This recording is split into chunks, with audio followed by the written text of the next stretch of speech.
저는 이번 키보드 엑스포를 주최하는데 일부 참여를 좀 했었고요. 키보드 엑스포 전날 준비하는 모습들입니다. 사실 이번 키보드 엑스포를 준비하면서 몇 명이 오실지 상당히 궁금했었는데요. 예상보다 많은 분들이 오셨고 여성분들의 비율이 높아서 상당히 놀라웠습니다. 전시 전날과 전시날 거의 하루 종일 뛰어다녔는데 중간중간에 촬영했었던 영상들과 전시회를 준비하면서 있었던 비하인드 이야기를 해보려고 합니다. 전시 전날 12시쯤의 모습이고요. 아직 배치되지 않은 엑스배너들의 모습들이 보입니다. 티켓팅 부스를 상당히 많이 신경을 써서 준비했고요. 입출입 관리도 많이 신경 썼습니다. 2층에서 볼 수 있는 전시장의 전경이고 무대의 모습이 보입니다. 아티삼 체험존과 빌드바 모습이 보이고요. 여기는 크리에이터 존인데 키팸에서 테이블4를 빌려왔습니다. 부스 설치는 3시부터 시작이 되었고요. 엑스포 당일 티켓팅 시작 전에 스태프들과 함께 티켓팅 시뮬레이션 하는 장면입니다. 이날 티켓팅 부스에는 스태프들이 약 한 10명에서 15명 정도 배치되었습니다. 네, 화면에 보이시는 분은 전시 대행사 실장님이시고요. 이렇게 시뮬레이션을 하고 실제로 입장이 이루어졌습니다. 네, KLC와 잘만이 함께했던 부스입니다. 잘만이 메인 스폰서인데 좀 의아해 하시는 분들도 있을 것 같습니다. 아티산 브랜드와 협업을 한 제품들이 있었는데요. 잘만 케이스인데 아티산 브랜드 나몽하고 콜라보레이션한 전시 제품입니다. 아마 국내뿐만 아니라 세계에서 최초로 아티산 브랜드와 협업한 제품이 아닐까 싶습니다. 그리고 이 고양이는 기키와 함께했던 콜라보레이션입니다.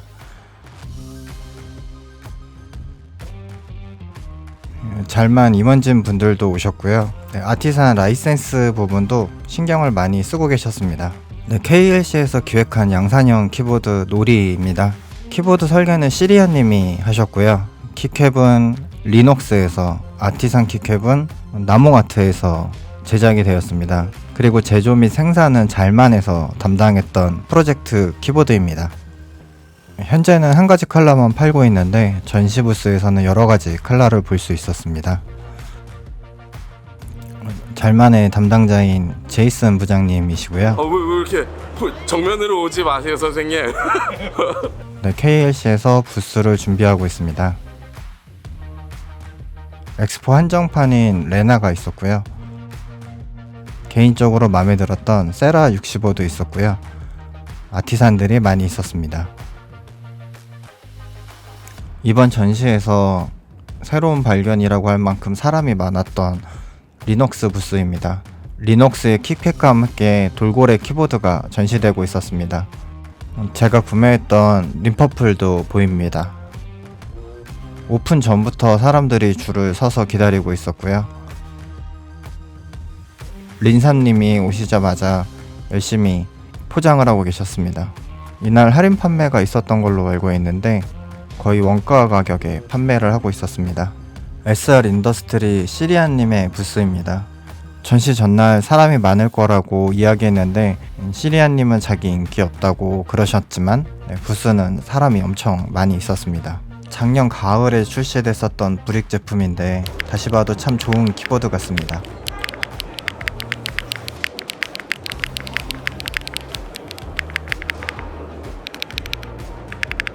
신제품인 토막 키보드의 모습이 보였고요. 전시 후기에도 키보드에 대한 호평이 상당히 많았었습니다.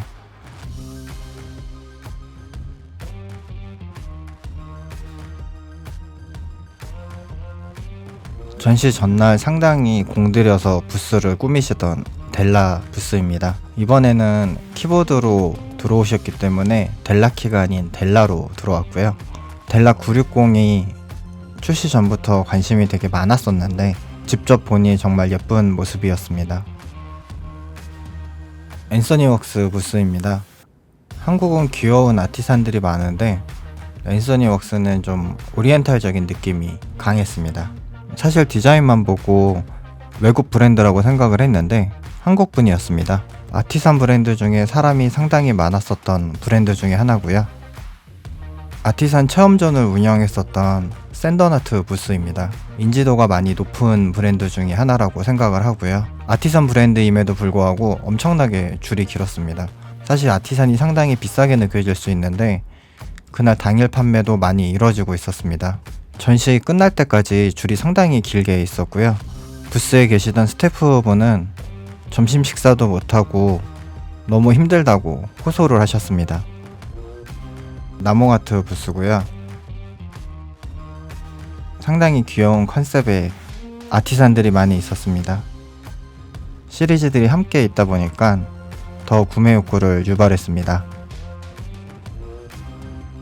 베트남 아티산 브랜드인 아트키입니다.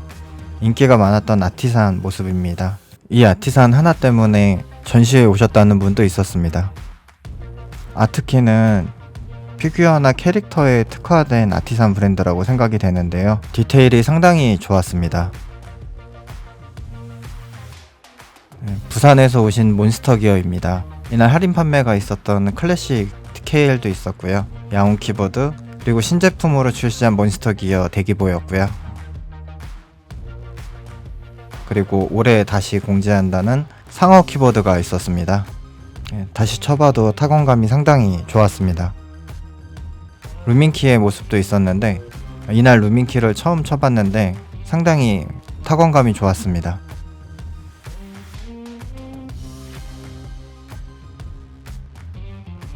툭즈 스위치를 제작하고 키보드를 유통하는 키네틱스입니다. 외국 브랜드인 줄 알았는데 한국 브랜드더라고요. 멜렉트리스의 새로운 브랜드 제품도 있었고요. 올해 런칭한 브랜드로 알고 있는데 관람객들의 관심이 상당히 높았습니다. 한국 커스텀 브랜드 뉴언입니다. 이번에 신제품 로즈 75가 전시되어 있었고요. 신생 브랜드임에도 불구하고 가장 빠르게 성장하고 있는 키보드 브랜드가 아닌가 싶습니다. 신제품을 출시할 때마다 평가가 점점 더 좋아지고 있습니다. 전 세계적으로 팬이 많은 루버홀스입니다. 체드가 직접 와서 부스에 있었고요. 독특한 늑대 모양의 아티산을 볼 수 있었습니다. 2018년부터 6년간 아티산을 제작했던 말레이시아의 CYSM입니다. 두 분이 부부로 알고 있고요. 한국어를 전혀 못하시기 때문에 한국어로 된 포스터를 제작해 오셨습니다. 표정이 너무 밝으셔서 기억에 되게 남습니다. 유명한 키캡이죠. GMK 관계자분 두 분이 오셨습니다. 이 중 한 분이 오빌리언 디자이너고요. 보통은 B2B 위주로 하시는데 이번에는 별도의 부스로 들어오셨고요. 다양한 컬러의 키캡을 볼 수 있었습니다. 그리고 새로운 방식의 키캡 형태들도 좀 보였고요. 커스텀 키보드에 익숙하지 않으신 분들이 많이 오셔서 그런지 좀 신기해하는 모습이었습니다. 게이밍 키보드임에도 불구하고 커스텀 키보드 구조를 가진 ROG입니다. 게이밍 키보드의 구조를 바꾼 시초라고 생각이 듭니다. 기계식 키보드의 원조인 체리도 부스가 있었습니다. 새로운 스위치도 전시가 되고 있었고요. 스위치 키감은 좀 부드러운 느낌이었습니다. 체리 키보드는 보통 무보광인데 이번에는 보광판이 있는 키보드가 출시되었고요. 체리 인지도가 높다 보니 상당히 많은 사람들이 있었습니다. 젠키캡스 아티산 부스에서도 아티산 제작 체험할 수 있게 준비되었었고요. 이 브랜드도 6년이나 된 브랜드였습니다. 모찌 형태로 유명한 지은키입니다. 현장에서 여성분들이 상당히 좋아했던 부스입니다. 자자 키보드를 만들고 있는 기계식 키보드 부스입니다. 특이한 형태의 키보드들이 많이 보였고 자작에 관심이 있는 분들과 교류하는 모습들이 보였습니다. 줄이 정말 길었던 키펜 부스입니다. 스태프분들이 갖고 있는 키보드로 전시가 되었고요. 키보드 손상이 많은 전시임에도 불구하고 무려 100대나 출품이 되었습니다. 가장 인기 있었던 부스 중에 하나인 스웨그키입니다. 다양한 신제품들을 볼 수 있었고요. 현장 한정 판매도 많았고 세일도 많이 있었습니다. 개인적으로 상당히 재미있었던 부스고요. 전시 당일 현장 업무 때문에 단 하나의 이벤트도 참여하지 못해서 상당히 마음이 아팠습니다. 지원웍스 전시 전날의 모습입니다. 지원웍스에서 가지고 있던 다양한 키보드를 전시하고 있었고요. 엑스포에서 판매되었던 F1 레드 색상입니다. 전시 오픈하자마자 사람들이 줄을 서서 구매를 시작을 했었고, 엑스포 기간 내내 항상 사람이 많았던 부스입니다. 지원 사장님이 부스에 방문해주신 관람객분들에게 자세히 설명을 해주고 계셨습니다. 신제품과 프로토타입이 많이 있었기 때문에 더욱더 인기가 있었던 것 같습니다. 키캡을 생산하는 키레이티브 부스입니다. 10년 넘게 키캡을 생산하고 있는 브랜드고요. 국내보다는 해외에선 상당히 인기가 많은 브랜드 중에 하나인데 한국에서는 다소 생소한 브랜드인 것 같습니다. 다양한 색상의 키캡 때문인지 여성분들에게 상당히 인기가 많았습니다.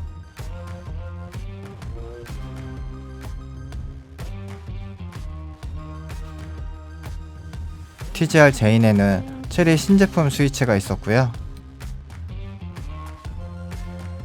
가프 910도 볼 수 있었습니다. 신가 키보드에 유니콘이 보이고요. 쪼캡 아티산에서는 이벤트를 진행을 하고 있었습니다. 저는 쪼캡 브랜드를 이번에 처음 봤는데 재미난 제품들이 좀 있었습니다.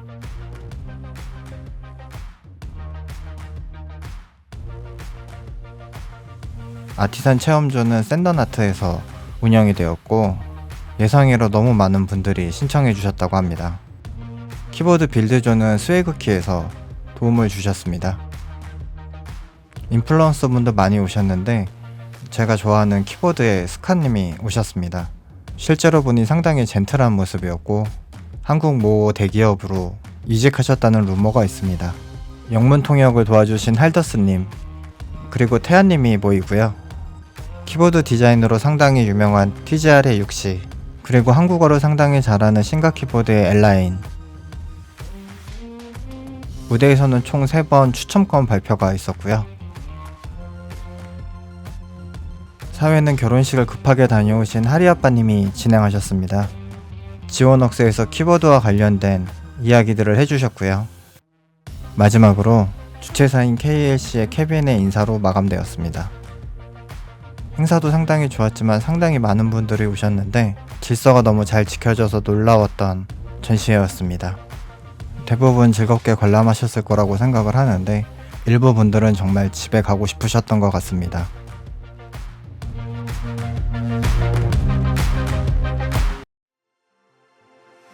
지금부터는 비하인드 스토리 이야기를 좀 해보려고 합니다. 비즈니스 관점에서 하는 이야기다 보니 좀 복잡한 내용이 될 것 같아서 뒤쪽에 구성했습니다.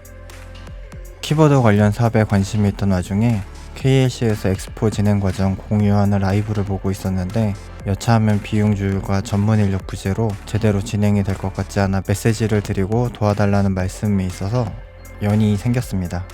첫 미팅하면서 알게 된 사실이었는데 날짜와 장소는 정해졌지만 KLC에서 예상한 예산과 전시 대행사가 생각하는 예산은 차이가 컸고 제 기준으로는 전시의 컨셉이 명확하지 않았어요.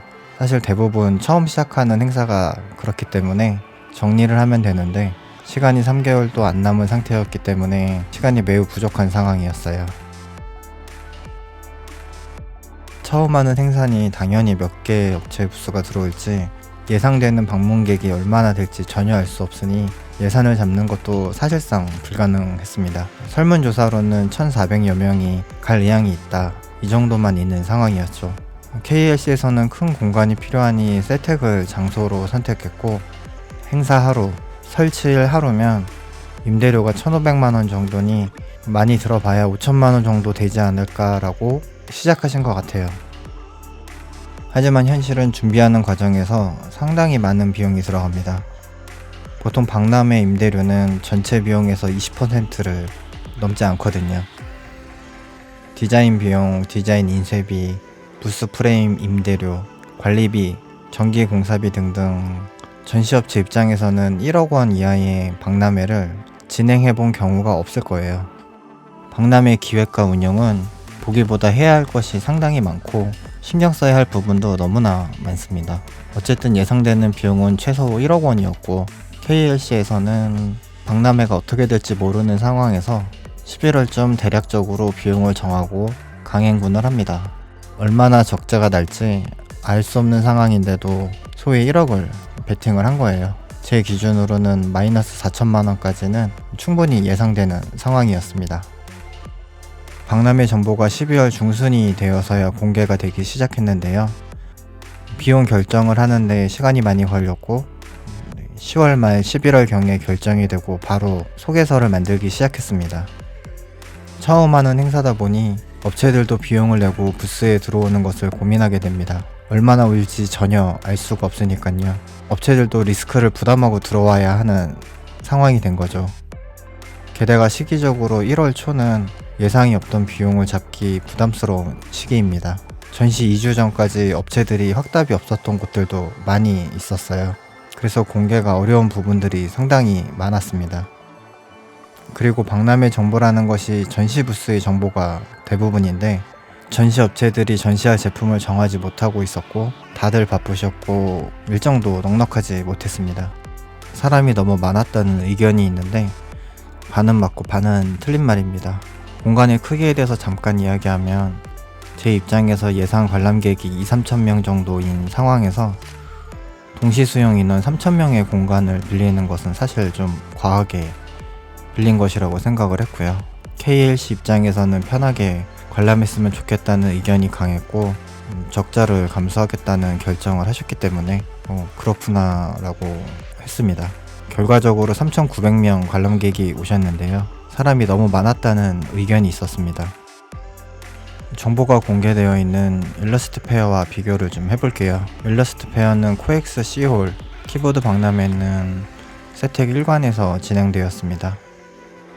일러스트 페어는 키보드 박람회와 비교했을 때 크기 약 3.3배, 총 관람객은 20배, 1일 관광객은 5배 이상 차이가 납니다.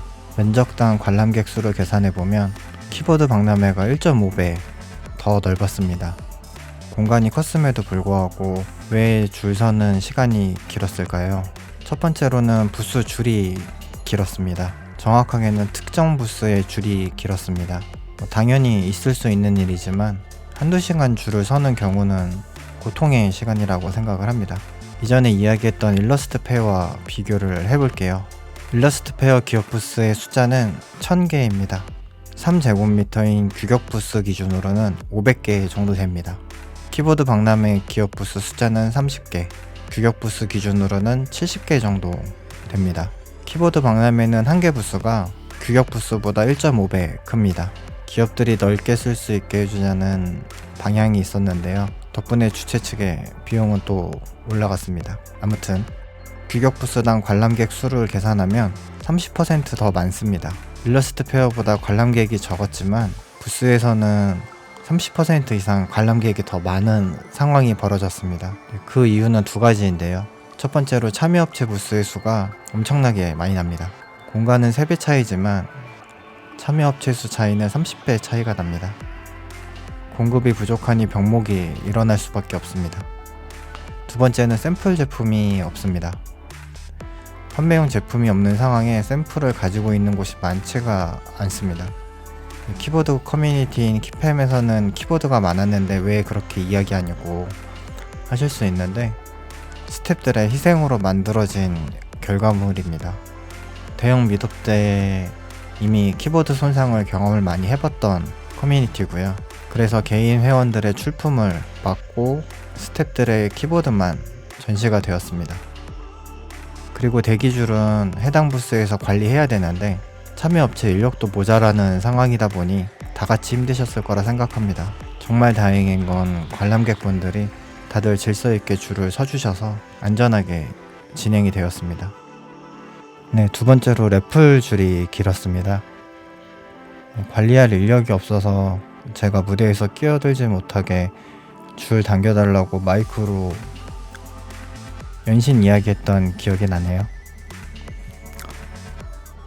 운영 미숙이냐라고 생각하실 수 있는데 네, 제 입장에서도 맞습니다. 래플건을 통에 바로 넣을 거라고 생각을 했는데 오래 고민하시는 분들이 많았습니다. 실물을 두면 좀 더 빨리 선택할 수 있지 않았을까 하시는데, 원래 실물을 앞에 두는 계획이 있었습니다. 하지만 협찬사들의 재고 부족으로 제품이 모두 부스에 있었습니다. 게다가 관리 인력을 두기에는 또 너무 많은 인원이 필요해서 제외되었습니다. 고민하시는 분들을 밀어내고 이전 사람들이 통에 넣어도 되는데 다들 기다리고 계시더라고요. 관람객 분들의 매너가 너무 좋아서 개인적으로 감동했습니다. KLC가 모험을 했고 결과적으로 예상보다 많은 인원이 왔습니다. 업체 부스와 해외에서 오신 분들 모두 깜짝 놀랐다는 의견이 많았습니다. 근데 주최 측 입장에서는 재무적으로 적자였습니다. 적자가 난 이유가 여러 가지가 있겠지만 가장 큰 것은 기업 부스가 모자랐습니다.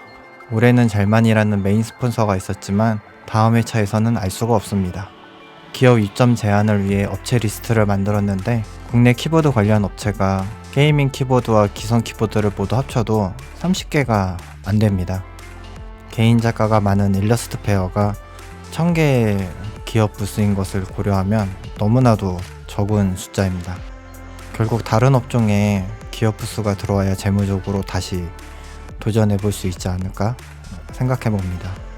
그렇다고 비용 구조를 줄이면 되지 않을까 싶지만 규모 자체가 줄어들면 결과적으로 관람객 인원이 줄어들고 만족도가 떨어집니다. 관람객이 박람회에 오는 이유는 하나입니다.